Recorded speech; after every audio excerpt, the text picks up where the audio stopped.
class. So this is part 2 of the endocrine system. So now we're going to go into detail on all of the hormones that we're going to concentrate on this semester, what their function is, etc. Okay, so we're going to start by talking about the posterior pituitary, also known as the neurohypophysis. It starts with neuro because this one's made up of neural tissue, so the same type of tissue that makes up the hypothalamus. So when you're looking at the pituitary gland under the microscope, you're going to notice that this is all going to be lighter stained, and the anterior pituitary is known as the adenohypophysis, and this is made up of a different type of tissue, so it's going to be a darker pink stain or a darker purple stain under the microscope. Okay, but let's start with talking about the posterior pituitary. And first, actually, let's just review quickly. The hypothalamus communicates with the posterior pituitary by the hypothalamic hypophyseal tract, which is just going to be neurons that connect the hypothalamus to the posterior pituitary. And again, the posterior pituitary does not synthesize any of its own hormones. It just secretes hormones that are secreted by the hypothalamus, and only 2 of them, oxytocin and antidiuretic hormone, or ADH. Okay. The anterior pituitary connects with the hypothalamus via the hypophyseal portal system. Okay, and this is just a system of capillaries where hormones are going to travel from the hypothalamus to the anterior pituitary. And these will be releasing or inhibiting hormones from the hypothalamus, and it tells the anterior pituitary to secrete one of these 7 hormones, okay, that are synthesized by the anterior pituitary. Okay, so this would be growth hormone, thyroid stimulating hormone, follicle stimulating hormone, luteinizing hormone, prolactin, adrenocorticotropic hormone, or melanocyte stimulating hormone. Okay, so let's start with the posterior pituitary gland because it's a little bit more simple. Not quite simple, but it secretes oxytocin and ADH, antidiuretic hormone. Okay, oxytocin we already talked about in the first video, but oxytocin is released when the cervix stretches due to the baby's head pushing down on it during labor, okay, and during childbirth. Okay, and it enhances contractions of the uterus. And remember, that one is a positive feedback system because more and more oxytocin is secreted, it goes back and tells the hypothalamus to secrete more and more until after childbirth occurs. Okay. It also helps to stimulate milk ejection, which is stimulated by touch or the suckling from the newborn. Okay, so it has 2 major functions there. ADH, okay, which is antidiuretic hormone, it's controlled by blood's osmotic pressure. Okay, so how much is secreted varies with blood's osmotic pressure. Okay, so ADH is going to decrease urine output, meaning it's going to want to hold water in the body when blood osmotic pressure is low, which means we're dehydrated. Okay, so if our blood osmotic pressure is too low, that means that we're dehydrated, we don't have enough water within our blood. Okay, then ADH will be secreted and we will hold on to that water. We won't release too much of it in urine. Okay, so this is why when you're dehydrated, you don't pee out as much. Okay, if there's a decrease in blood volume, there would be an increase in ADH secretion. Oppositely, if there's an increase in blood volume, then there would be a decrease in ADH secretion, so it would stop secreting. So this would be another one of those common negative feedback systems. Okay.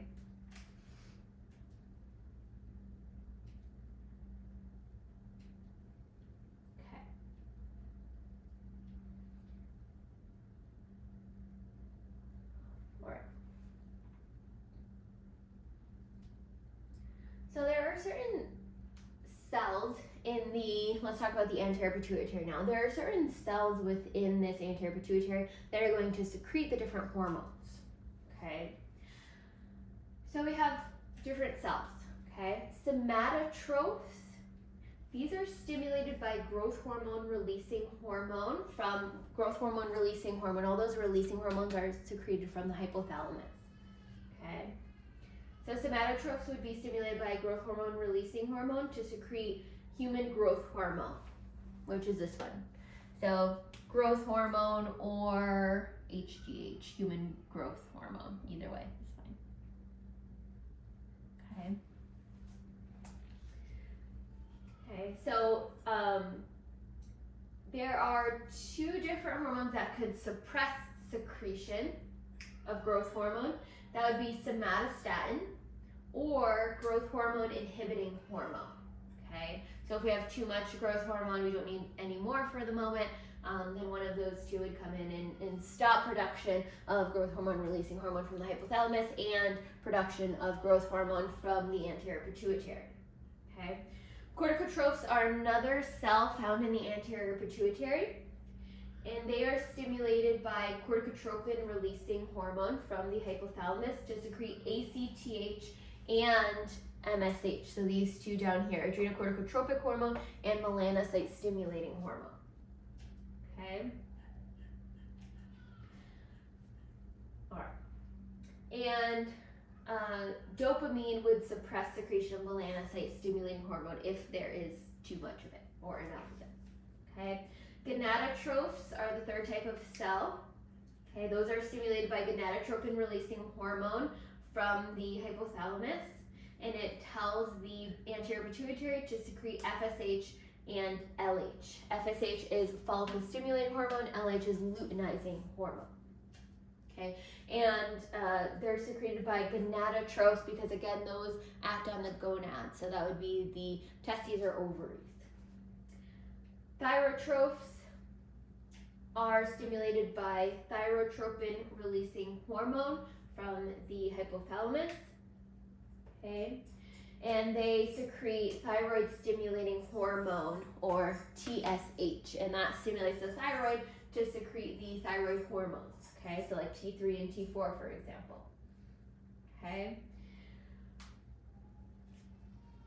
Okay. Growth hormone inhibiting hormone also suppresses secretion of TSH when we have enough thyroid hormones. Okay. And then lactotrophs are the last type of cell. Okay. And those are stimulated by prolactin releasing hormone from the hypothalamus. Okay. And they tell the anterior pituitary to secrete prolactin. And then prolactin inhibiting hormone or dopamine suppress release of prolactin when we have enough. And prolactin, we'll get into the functions of all these, but prolactin is for lactation, right? So it works together with oxytocin to help secrete milk.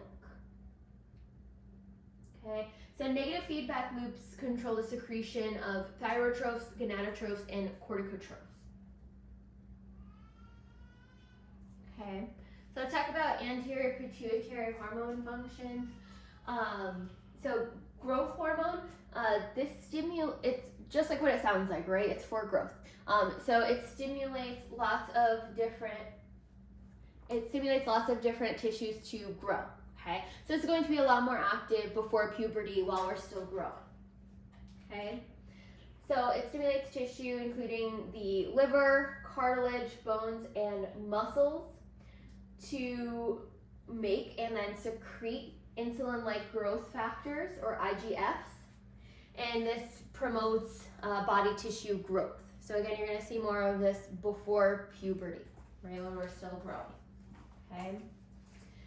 It can also act on target cells to increase lipolysis, which would be breakdown of fat, okay, and to decrease glucose uptake.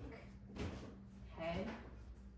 Thyroid stimulating hormone, or TSH, this stimulates the thyroid gland to secrete thyroid hormones. Okay, and we'll get into the functions of those in a little bit. Follicle stimulating hormone, or FSH, up there.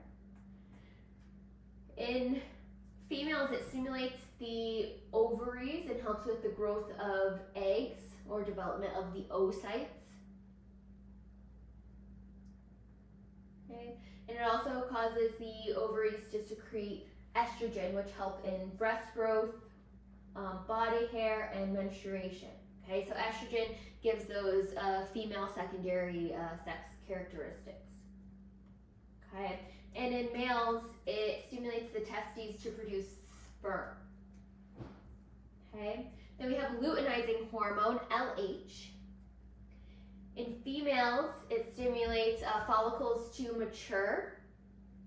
Okay? And it stimulates secretion of estrogen and progesterone, ovulation, and formation of the corpus luteum. We'll learn a lot more about all of that when we get to reproductive system. Okay? And then in males, luteinizing hormone stimulates the testes to produce testosterone, and testosterone gives males the secondary sex characteristics. Okay?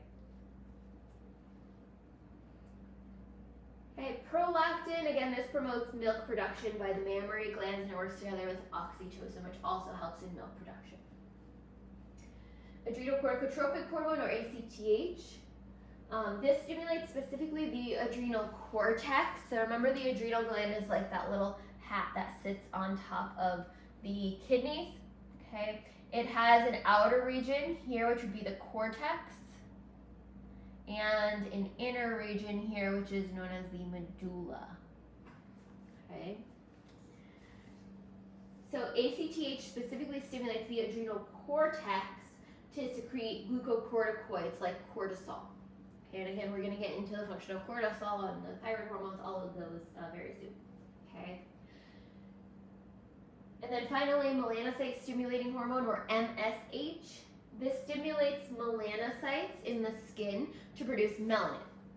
Okay, so when we're out in the sun, for example, or if we're in a tanning bed and we're getting UV damage to the skin, then MSH is going to tell those melanocytes to secrete more melanin to help protect from UV damage.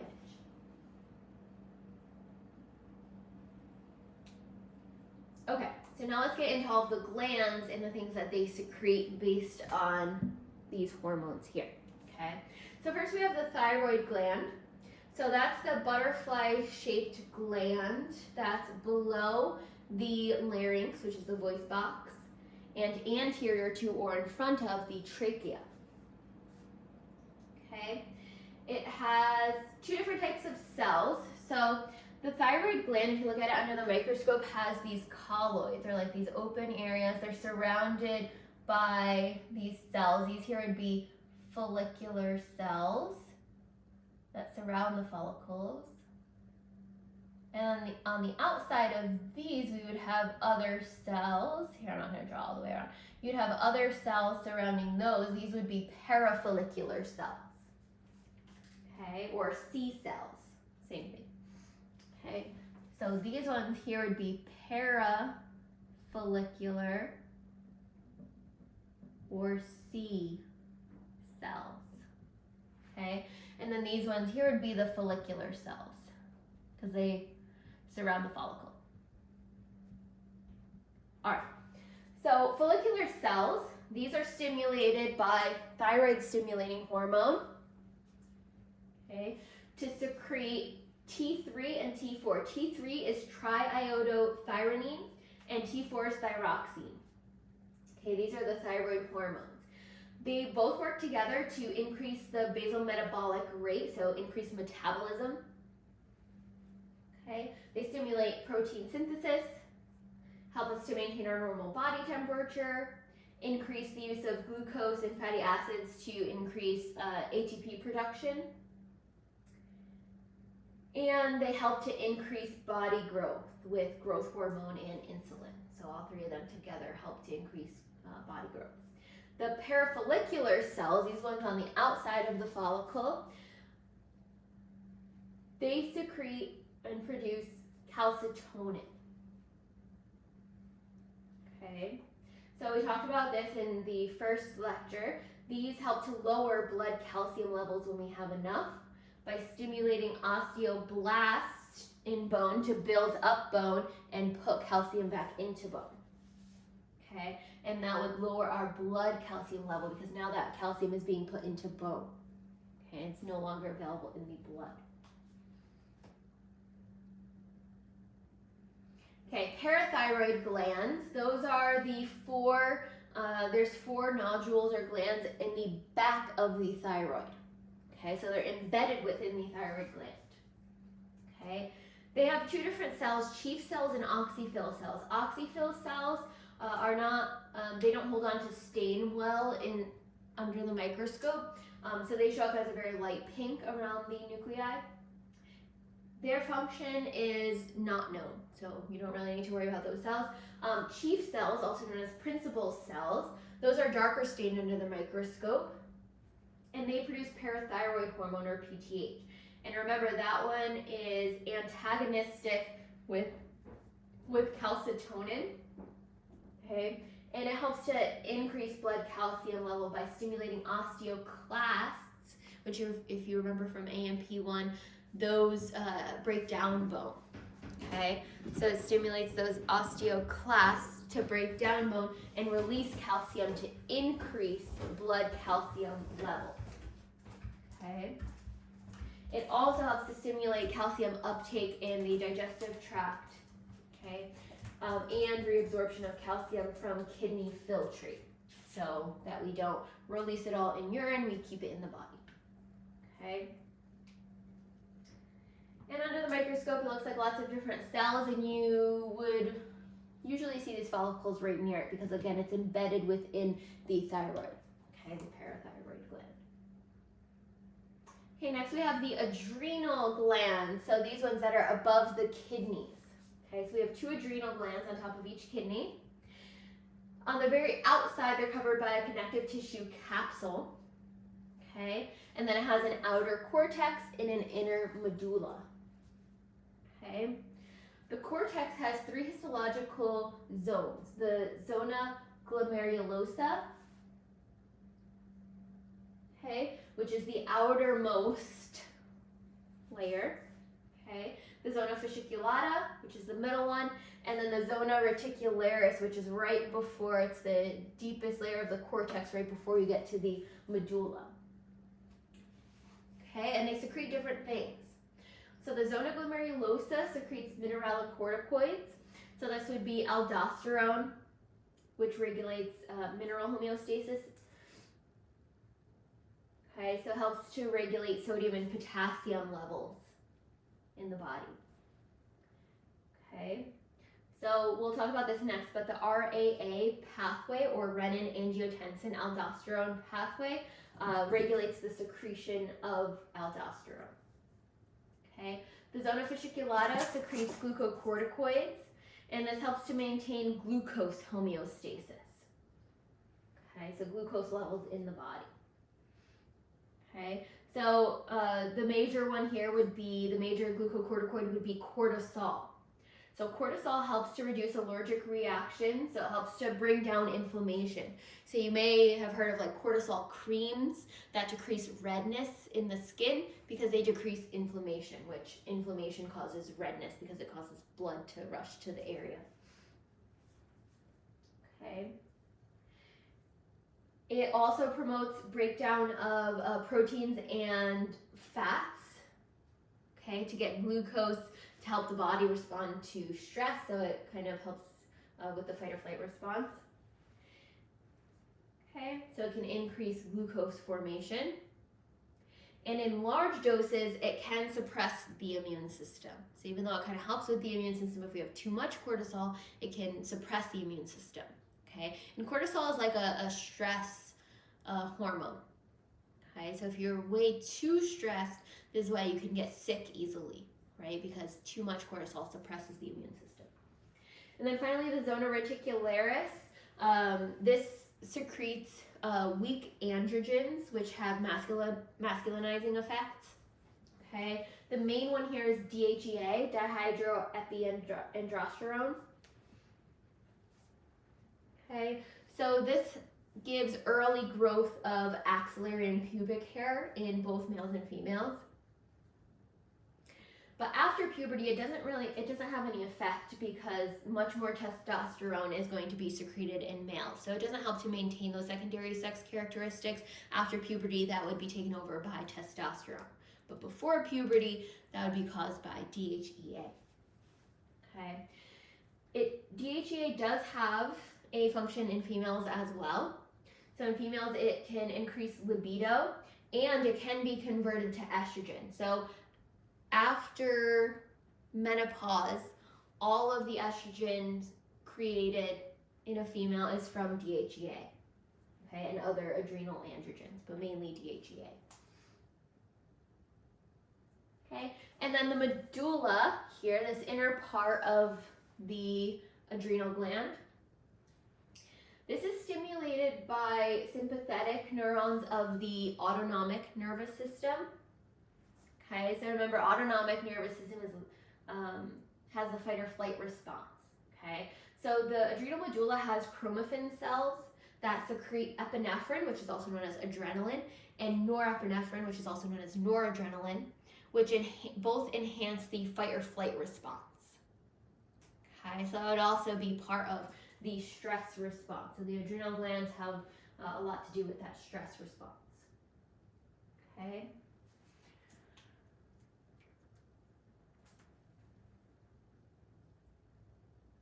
All right, let's talk about the RAA pathway. So let me erase, let's use a different color here. Okay, let's erase this, we'll do it over here. Okay, RAA pathway. So renin, angiotensin, aldosterone pathway. Okay. So what starts this off would be dehydration. Okay, so if we become dehydrated or we're deficient in sodium, which would also help be caused by dehydration, or if we're hemorrhaging, right? So we're losing blood, we're losing liquid in the body, okay?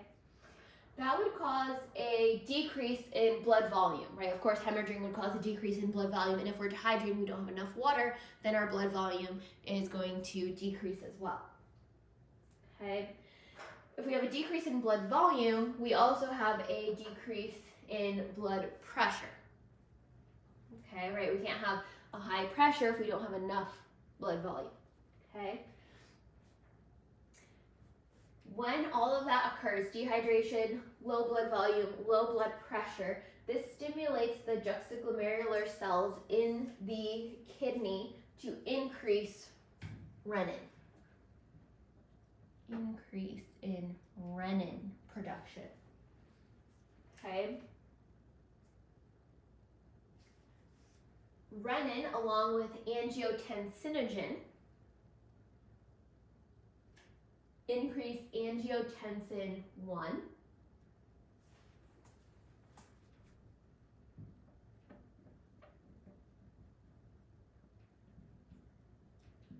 Okay. That gets converted into angiotensin 2 via an enzyme in the lungs known as ACE, angiotensin converting enzyme. So this becomes angiotensin 2. I'm just going to put a 2 there, it's the same. Okay. That causes the adrenal cortex to increase production of aldosterone. I'll put adrenal cortex here, and it causes it to increase aldosterone levels. So remember, we talked about what causes aldosterone to be secreted? Dehydration, right? Because of this whole system here. Okay.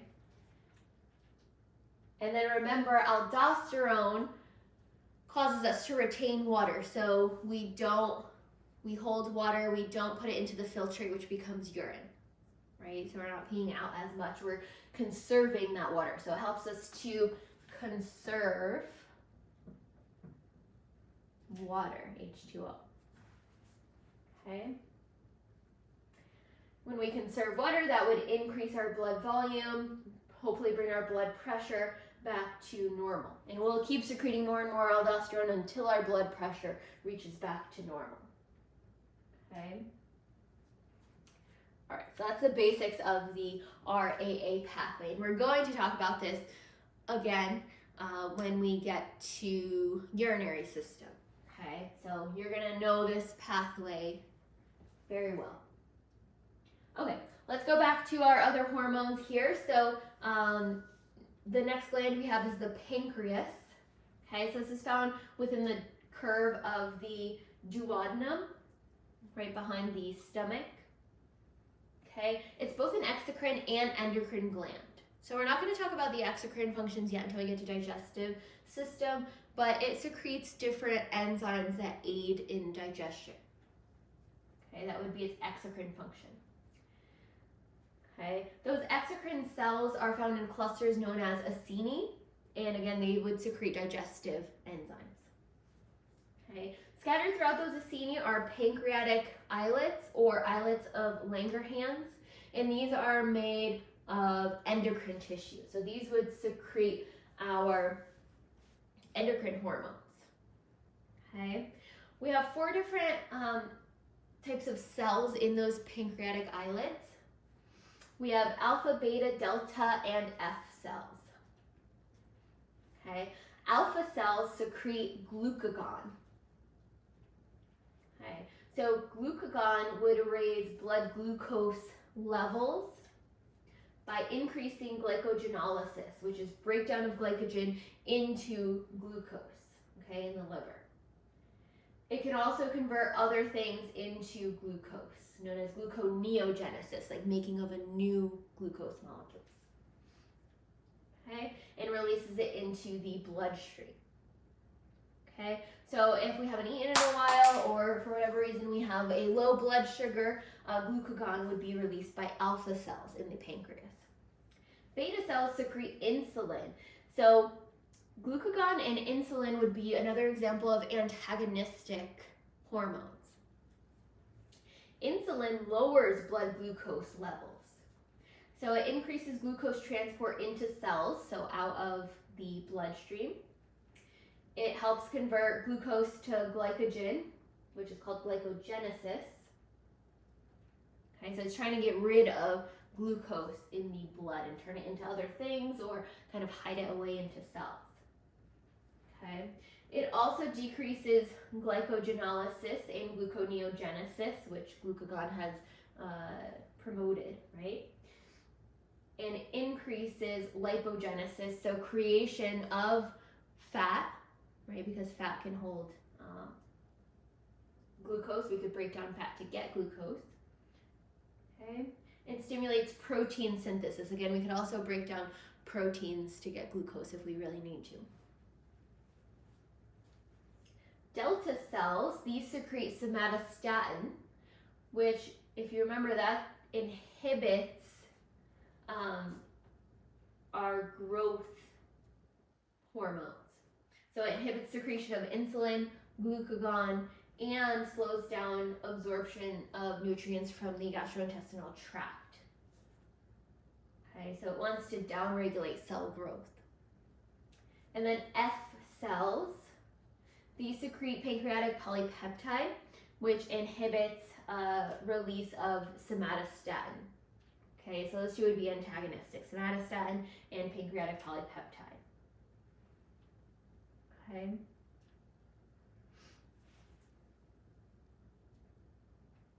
Under the microscope, the islets of Langerhans are these areas that are lighter stained under the pancreas. We'll see them in lab and I could show you a little bit better, okay?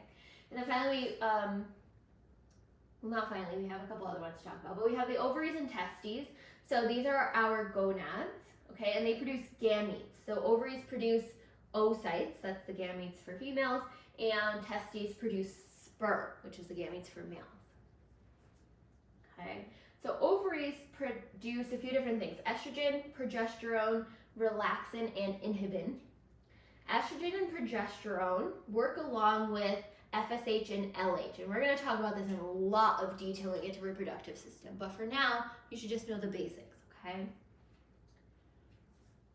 Both estrogen and progesterone, along with FSH and LH, regulate the female reproductive cycle. They also help to prepare the mammary glands for producing milk. They also promote development and maintenance of the female secondary sex characteristics. Okay, relaxin, just like what it sounds like, it relaxes the joints. Okay, so when a person is pregnant, they release a lot of relaxin. okay, toward the end of pregnancy. And it helps to loosen the joints because if you remember from bones, we have that joint that connects the coxal bones, the hip bones together, known as the pubic symphysis. So that needs to be loosened to allow a little bit more stretch and room for a baby to pass through the pelvis. Okay, and then finally inhibin, again what it sounds like, it inhibits follicle stimulating hormone, or FSH, from the anterior pituitary. Okay, so that'd be part of that negative feedback system.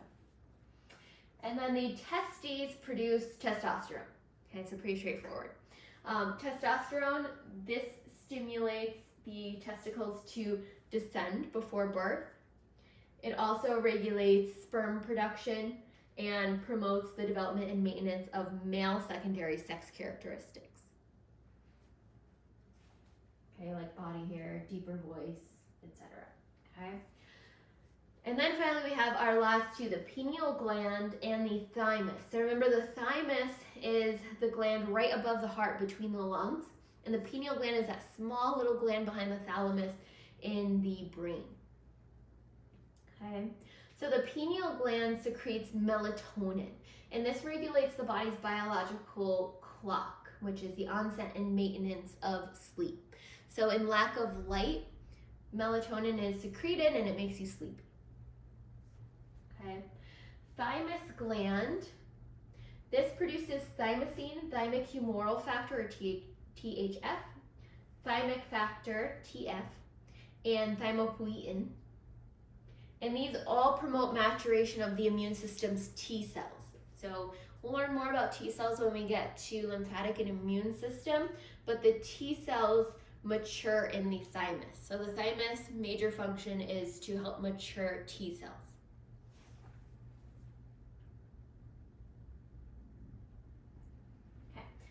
In the PowerPoint, there's some other endocrine tissues and organs, and I just wanted to name a lot of the major ones. I'm only going to go, you could read through them. I'm only going to go through a few kind of important ones that you will need to know. Okay. Okay. For gastrointestinal tract, a lot of these ones are important. We'll talk about them again when we get to digestive system. But gastrin, this promotes the secretion of gastric juice in the stomach. It also increases the movement of the smooth muscle of the stomach to help churn food within that stomach acid and stomach enzymes.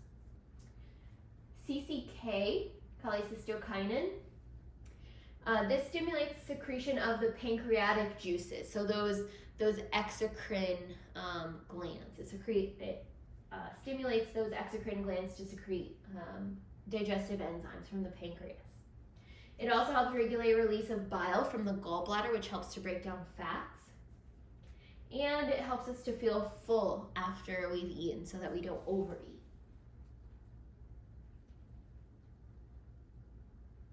Okay, we talked about renin already, right? It helps to raise blood pressure by helping to bring about secretion of aldosterone. Erythropoietin, we're going to talk about that in blood, and that increases the rate of red blood cell formation. So we need that hormone in order to make red blood cells, which is very important, right, for bringing oxygen to our body. And then calcitriol, this is the active form of vitamin D, which we need to help absorb calcium, right? We can eat all the calcium we want. If we don't have vitamin D, we won't be able to absorb it. And then in the heart, we have ANP, atrial natriuretic peptide. This helps to decrease blood pressure. And we'll talk about this more when we get to the heart, your cardiovascular system. Okay. Stress response. So we have two different types of stress. O stress, which is the helpful everyday type of kind of like low grade stress. Like, I have a paper due in a week, I should start working on that now, right? So that's like the motivating kind of stress. But then we also have a harmful stress known as distress, right? If you're distressed, you're in too much stress where you can't, your body's not going to handle it very well, right? So this is where our fight or flight response is activated, okay? After that, we would have a resistance reaction, which can lead to exhaustion, okay? So basically, we're going to have those stress hormones being released, like cortisol. And again, this could be dangerous, right? Because if we have too much cortisol, if we're in distress, that can suppress the immune system. Okay, thyroid hormones, so that would increase our basal metabolic rate, or BMR. Okay, and we also have increase of lipolysis, gluconeogenesis. Because of that fight or flight response activation, we want as much glucose and energy as we can have in case we need to run away from something or fight against something because of that stress. Okay, so as we age, hormone levels are going to naturally change, okay?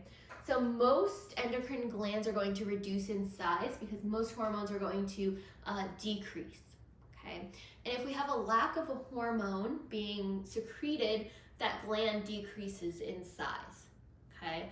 So this is why, for example, testes shrink in size when you take testosterone from outside sources. So when you're taking steroids or testosterone, testes would shrink in size because they are no longer responsible for secreting testosterone, right? That testosterone from the outside source is going to be like that negative feedback system that tells the hypothalamus to stop releasing gonadotropin releasing hormone, and therefore tell the anterior pituitary to stop secreting FSH and LH, and testosterone production is shut down.